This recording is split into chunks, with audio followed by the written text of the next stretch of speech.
Hi friends, welcome to my channel. ఈరోజు recipe వచ్చేసి bread bajji అండి. ముందుగా ఒక బౌల్లోకి 1.5 కప్పు దాకా శనగపిండిని తీసుకొని టేస్ట్గా సరిపడినంత సాల్టు, కొంచెం వంట సోడా వేసుకోవాలండి. చిటికెడు వాటర్ వేసుకొని మరీ పలుచగా కాకుండా మరీ తిక్కుగా కాకుండా నేను చూపిస్తున్న విధంగా ఉండలు లేకుండా బాగా మిక్స్ చేసుకోండి.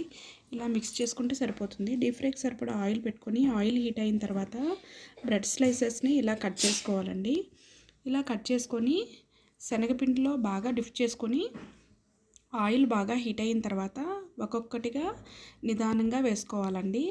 ఇలా వెంటనే అనేది గరిటె అనేది పెట్టకుండా నిదానంగా రెండు వైపులా టర్న్ చేసుకుంటూ బాగా రోస్ట్ అయ్యేంత వరకు ఫ్రై చేసుకుంటే ఆలూ బజ్జీ కంటే కూడా ఈ బ్రెడ్ బజ్జీ చాలా బాగుంటుందండి. బ్రెడ్ ఇష్టం లేని వాళ్ళు కూడా ఇది ఎంజాయ్ చేస్తూ తింటారు. బ్రెడ్ బజ్జీ అనేది చాలా బాగుంటుంది. మీరు కూడా డెఫినెట్లీ ట్రై చేయండి. టమాటా కచప్తో కానీ చట్నీతో కానీ తింటే సూపర్గా ఉంటుంది.